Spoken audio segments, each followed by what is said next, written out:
त्र्यम्बकं यजामहे सुगन्धि पुष्टिवर्धनम् उर्वारुकमिव बन्धनात् मृत्युर्मुक्षेन्मामृतात्। ओम नमः शिवाय। प्रिय भक्तजनों, आप सभी का मायरा वॉइस चैनल में हार्दिक स्वागत है। आज की इस वीडियो में मैं आपको सुनाऊंगी अमावस्या और पूर्णिमा, दो बहनों की कथा। एक राज्य में एक राजा और एक रानी रहते थे, जिसकी 4 संतानें थीं, 2 लड़के और 2 लड़की।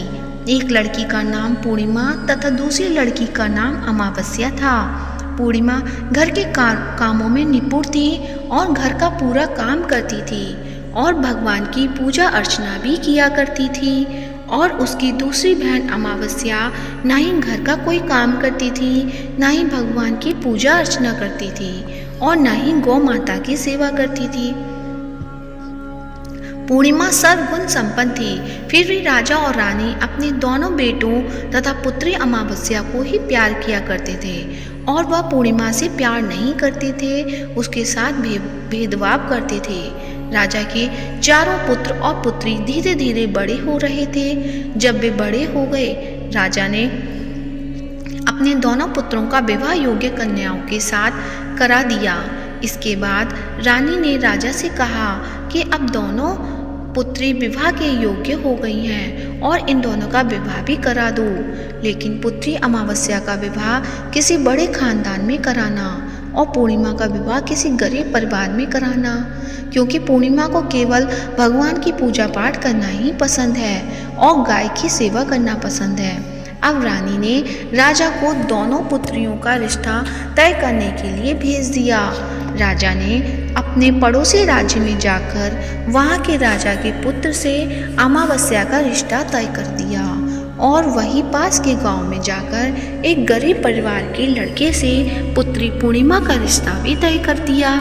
यह सारी बात जाकर राजा ने अपनी रानी से बताया तो रानी यह सोचने लगी कि अब देखते हैं कि भगवान इसकी मदद कैसे करते हैं। यह बहुत ही पूजा पाठ करती है और भगवान में मगन रहती है। पूर्णिमा का भाई और उसकी भाभी पूर्णिमा से बहुत प्यार करती हैं, क्योंकि पूर्णिमा उनके घर के कामों में उनका साथ देती है और कामों में उनका हाथ बटाती है, और यही उसकी दूसरी बहन अमावस्या उन पर अपना रोब जमाती है और घर का कोई काम नहीं करती। कुछ समय बीत जाने के बाद दोनों पुत्रियों का विवाह हो जाता है। राजा और रानी की विवाह के बाद अपनी दोनों पुत्रियों को विदाई देते हैं।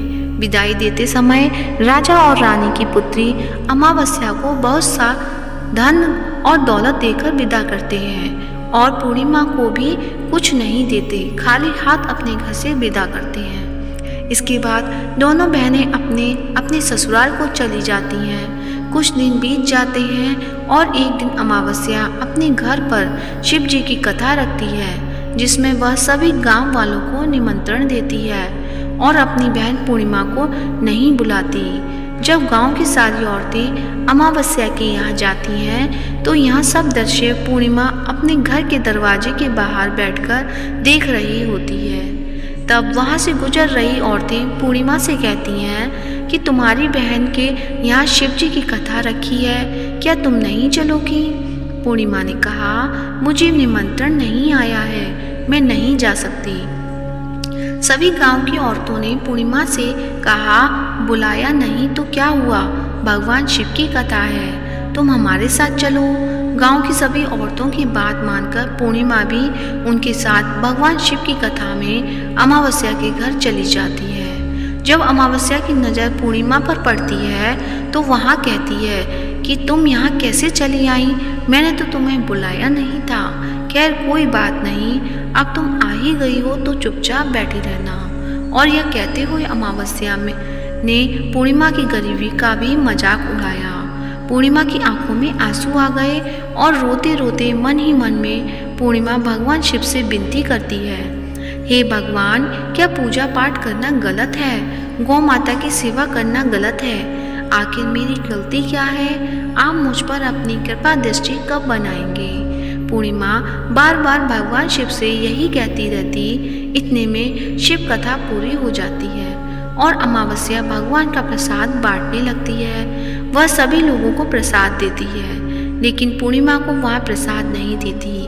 पूर्णिमा बिना प्रसाद के ही अपने घर लौट जाती है। रास्ते में वह यहाँ सोचते हुए चलती है, यदि बच्चे उससे कथा का प्रसाद मांगेंगे तो वह उन्हें क्या जवाब देगी।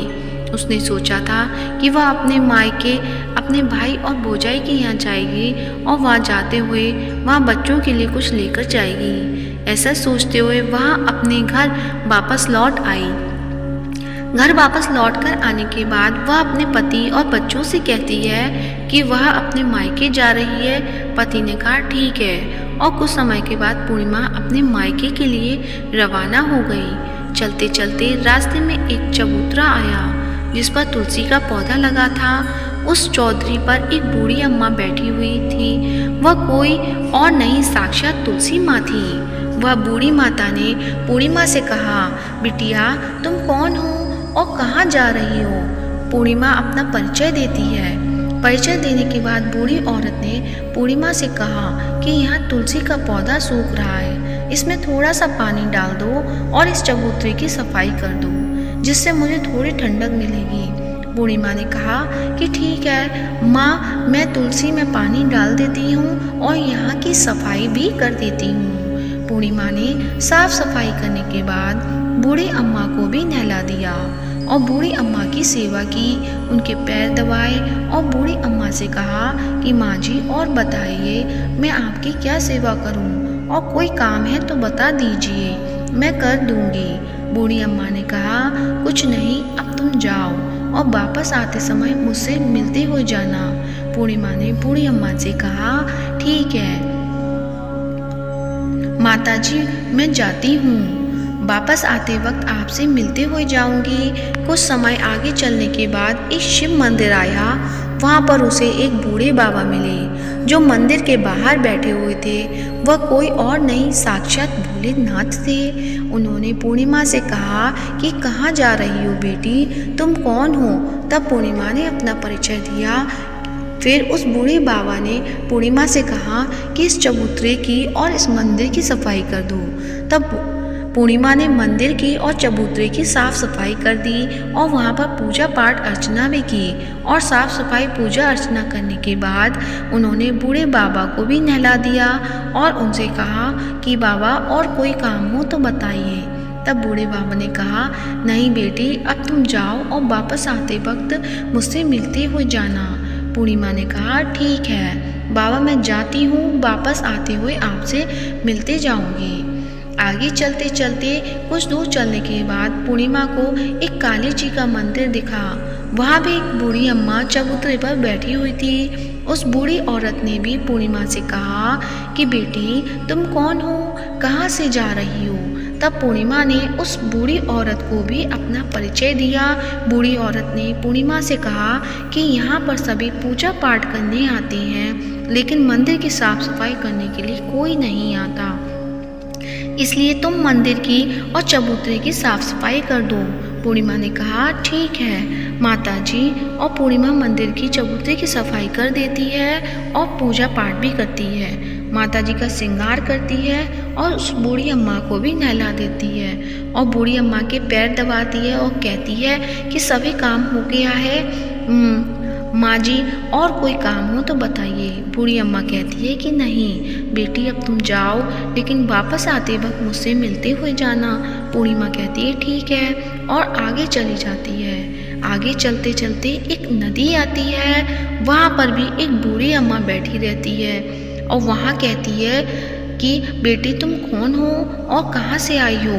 उसे भी पूर्णिमा अपना परिचय देती है और बूढ़ी औरत से कहती है कि नदी पर स्नान करने तो यहाँ पर सब आते हैं, लेकिन यहाँ की साफ सफाई कोई नहीं करता, इसलिए तुम इस किनारे पर साफ सफाई कर दो। पूर्णिमा कहती है ठीक है माँ जी, और वह साफ सफाई कर देती है और उस बूढ़ी अम्मा के पैर दबाती है और कहती है माँ जी और कोई काम हो तो बताइए। बूढ़ी औरत कहती है कि कुछ नहीं बेटी, तुम जाओ, लेकिन वापस आते वक्त मुझसे मिलते हुए जाना। और वहाँ नाव में बैठकर नदी के दूसरे किनारे पहुँच जाती है और वहाँ अपने मायके के घर पहुँच जाती है। वहाँ पर पूर्णिमा के भाई और भाभी उसे देखकर बहुत खुश हो जाते हैं और वे पूर्णिमा की बहुत खातिरदारी करते हैं और उससे बहुत सारी बातें करते हैं और कहते हैं कि बच्चों को भी साथ में लेकर आती तो अच्छा होता। अब कुछ समय के बाद पूर्णिमा ने वापस अपने ससुराल जाने को कहा तो उसकी भाभी ने उसके लिए एक साड़ी दी और खेलों में बच्चों के लिए कपड़े और खाने पीने की कुछ चीज़ें रख दी और कहा कि तुम बहुत दिनों के बाद आती हो। और पूर्णिमा की भाभी ने एक थैला पूर्णिमा के हाथ में दे दिया और कहा जाओ और जल्दी वापस आना। इसके बाद पूर्णिमा वहाँ से अपने ससुराल के लिए रवाना हो जाती है और उसी नदी के किनारे पहुंची और नाव में बैठकर दूसरे किनारे पर उतर गई। वहाँ पर उतरने के बाद वहाँ पर उसे वही बूढ़ी अम्मा मिली जो साक्षात गंगा मैया थी। उस बूढ़ी अम्मा ने पूर्णिमा को एक थैला दिया और कहा कि इसे तुम अपने घर जाकर ही खोलना। अब पूर्णिमा के पास बहुत पहले हो गए थे। उन्हें लेकर पूर्णिमा वहाँ से रवाना हुई। आगे कुछ दूर चलने के बाद काली माँ का मंदिर आया। वहाँ पर काली माँ बूढ़ी माँ के रूप में विराजमान थी। उसने कहा आ गई बेटी। पूर्णिमा ने कहा हाँ माँ जी मैं आ गई। तो काली माँ ने उसे एक थैला दिया और कहा कि तुम यह थैला अपने घर जाकर खोलना। अब पूर्णिमा के पास 3 थैले हो गए थे। तीनों थैले लेकर पूर्णिमा आगे बढ़ी। कुछ दूर जाने पर शिवजी का मंदिर आया जहाँ बूढ़े बाबा के रूप में शिवजी स्वयं विराजमान थे। बूढ़े बाबा ने कहा पूर्णिमा तुम वापस आ गई। पूर्णिमा ने कहा हाँ बाबा मैं वापस आ गई। बूढ़े बाबा ने भी पूर्णिमा को एक थैला दिया और कहा कि यह थैला तुम घर जाकर ही खोलना। पूर्णिमा ने कहा ठीक है। अब पूर्णिमा के पास 4 थैले हो गए थे। अब पूर्णिमा 4 थैले पहले को अब कैसे ले जाती। उसने एक पुरानी साड़ी निकाली और उन सभी खेलों का एक गड्ढा बना लिया और सर पर रखकर वहाँ से रवाना हो गई। कुछ दूर जाने के बाद उसे तुलसी माँ बूढ़ी औरत के रूप में मिलती है और कहती है पूर्णिमा तुम आ गई। हाँ माँ जी मैं आ गई। बूढ़ी औरत भी उसे थैला देती है और कहती है कि यह थैला तू अपने घर जाकर ही खोलना। पूर्णिमा कहती है ठीक है। माँ जी अब पूर्णिमा के पास 5 थैले हो गए थे। पूर्णिमा वहाँ से रवाना हुई तो वापस अपने घर पहुँच गई। पूर्णिमा ने बच्चों को नीचे रखा और सबसे पहले अपने मायके के थैले खोलकर देखने लगी। उसने बच्चों के लिए अच्छे अच्छे कपड़े और खाने पीने की चीज़ें थी और उसने कुछ गहने भी थे। पूर्णिमा ने कपड़े अपने बच्चों को दे दिए और खाने पीने की चीज़ें भी बच्चों को दे दी। बच्चे ये सब पाकर बहुत खुश थे। आप पूर्णिमा ने दूसरा थैला खोला जो उसे गंगा मैया ने दिया था। उसमें ढेर सारे हीरे जवाहरात सोना चांदी आदि थे। इसके बाद अब पूर्णिमा ने तीसरा थैला खोला तो उसे काली माँ ने दिया था। उसमें बहुत सारा सोना श्रृंगार का सामान भरा हुआ था। इसके बाद पूर्णिमा ने चौथा थैला खोला जो उसे भगवान शिव ने दिया था। उसने बहुत सारा धन संपत्ति भरा हुआ था और बहुत सारी खुशियाँ भरी हुई थी। इसके बाद अब पूर्णिमा ने 5वां थैला खोला जो उसे तुलसी माँ ने दिया था। उसमें चावल दाल और 7 प्रकार के खाने की चीज़ों से भरा हुआ था। उसमें चावल दाल और 7 प्रकार की खाने की चीज़ें थीं। उसका घर धन धान्य से भरा हुआ था और परिपूर्ण था। अब पूर्णिमा और उसका परिवार सुख से जीवन व्यतीत करने लगा। अब पूर्णिमा के मन में विचार आया कि क्यों ना शिवजी की कथा कराई जाए और शिवजी की कथा में एक कार्यक्रम रखा। पूर्णिमा ने गांव के सभी लोगों को निमंत्रण दिया और घर घर जाकर सभी लोगों को बुलाया। पूर्णिमा अपनी बहन अमावस्या के घर भी गई और अमावस्या को भी शिवजी की कथा के लिए उसने अपने घर बुलाया। जब अमावस्या पूर्णिमा के घर शिवजी की कथा में आई तो उसने देखा कि पूर्णिमा के घर में किसी भी चीज़ की कोई कमी नहीं है। इतना सारा धन दौलत देखकर अमावस्या की आंखें आश्चर्यचकित हो गई। उसने पूर्णिमा से कहा कि तुम्हारे घर में इतनी धन और दौलत कहाँ से आई। पूर्णिमा ने कहा, देखो बहन, तुमने शिव जी की कथा में मुझे नहीं बुलाया था, फिर भी मैं चली आई और तुमने मुझे प्रसाद तक नहीं दिया और मेरी गरीबी का मजाक भी उड़ाया। उसके बाद मैं अपने घर आ गई और घर आते हुए मन ही मन मैंने सोच रही थी कि अपने मायके जाऊंगी और मैं अपने मायके चली गई और जो कुछ घटना इस बीच में हुई वह सभी घटना अपनी बहन अमावस्या को बताती है। तो अमावस्या कहती है कि तुम भी मुझे प्रसाद मत दो और मुझे डांट लो, लेकिन पूर्णिमा ने कहा कि यह तो भगवान का प्रसाद है, मैं तो सबको दूंगी और तुम्हें भी दूंगी। फिर भी अमावस्या ने प्रसाद नहीं लिया और वह सीधे अपने घर चली गई। घर जाकर अपने बच्चों से कहकर वहाँ अपने मायके जाने के लिए तैयार हो गई और मायके के लिए निकल गई। उसे भी रास्ते में चलते चलते तुलसी माँ मिली, जो चबूतरे पर बूढ़ी माँ के रूप में बैठी हुई थी। बूढ़ी माँ ने अमावस्या से कहा कि बेटी, तुम कौन हो और कहाँ जा रही हो? अमावस्या ने अपना परिचय दिया। बूढ़ी माँ ने कहा कि बेटी, तुलसी का पौधा सूख रहा है, उसमें थोड़ा सा पानी डाल दो और इस चबूतरे की साफ सफाई कर दो। इस पर अमावस्या ने कहा, बुढ़िया, तुझे दिखाई नहीं दे रहा कि मैंने इतनी महंगी साड़ी पहन रखी है, ये गंदी हो जाएगी। ऐसा कहकर वहाँ से आगे चली गई। आगे जाने पर उसे भगवान शिव मिले, जिसे भी उसने ऐसा ही कहा। उसके बाद आगे जाने पर उसे काली माँ मिली, जिससे भी उसने यही सारी बातें कही। आगे जाने पर उसे गंगा माँ मिली, जिसे भी उसने यह सब कहा और आगे चली गई। इसके बाद अमावस्या जब नाव में बैठने लगी तो उसे नाव में फूलों की जगह कांटे भरे थे, जो उसके पैरों में चुभ रहे थे। किनारे पर उतरकर वहाँ अपने मायके चली गई। जब वहाँ उसे अपनी भाभियों ने तथा भाइयों ने देखा तो मन ही मन में कहने लगे कि काम की न काज की, 2.5 मन अनाज की अब आ गई है तो ठीक है। पूर्णिमा तो हमारे कामों में हाथ बटाती थी, यह कोई काम करेगी तो नहीं। अब उन्होंने खाना बनाया और खा पीकर सभी सो गए। अमावस्या जब सुबह उठी और उसने भाभियों से कहा कि मैं अपने ससुराल जा रही हूँ। उन्होंने कहा, ठीक है जाओ। अमावस्या बोली, पूर्णिमा को तो तुमने एक थैला दिया था और मुझे भी कुछ नहीं दोगे क्या? भाई और भाभी ने कहा कि तुम घर जाओ और थैले तुम्हारे घर पहुंच जाएगा। फिर अमावस्या वहां से निकल गई और नदी के किनारे पर पहुंची। वहाँ गंगा मैया बूढ़ी औरत का रूप धारण करके बैठी हुई थी। बूढ़ी माँ ने कहा, आ गई बेटी? तो उसने कहा, मैं आ गई। अमावस्या ने कहा, तुमने पूर्णिमा को एक थैला दिया था और मुझे नहीं दोगी क्या? बूढ़ी माँ ने कहा, तुम घर जाओ और थैला तुम्हारे घर पहुंच जाएगा। इसके बाद आगे जाने पर उसे काली मैया मिली, जिसने भी अमावस्या को यही कहा। इसके बाद आगे जाने पर उसे शिव भगवान मिले, जिन्होंने भी अमावस्या से यही कहा। इसके बाद आगे जाने पर उसे तुलसी माँ मिली, उसने भी अमावस्या से यही कहा, तुम घर जाओ, थैला तुम्हारे घर पहुंच जाएगा। अमावस्या अपने घर पहुंच गई। आंगन में देखा तो वहां पर 5 थैले पड़े हुए थे। अमावस्या ने मन ही मन सोचा कि अब तो मेरे पास बहुत सारे धन और दौलत हो जाएगी। जल्दी जल्दी उसने सभी थैलों को खोला। किसी में मिट्टी थी तो किसी में पत्थर, किसी में कंकड़ और किसी में कोयला। उसे मायके से भी कुछ नहीं मिला था। इन थैलों में कुछ भी नहीं था। अमावस्या दौड़ती हुई पूर्णिमा के घर गई और कहती है, तुम्हें तो इतना सब कुछ मिला, मुझे तो कुछ नहीं मिला, आखिर क्यों?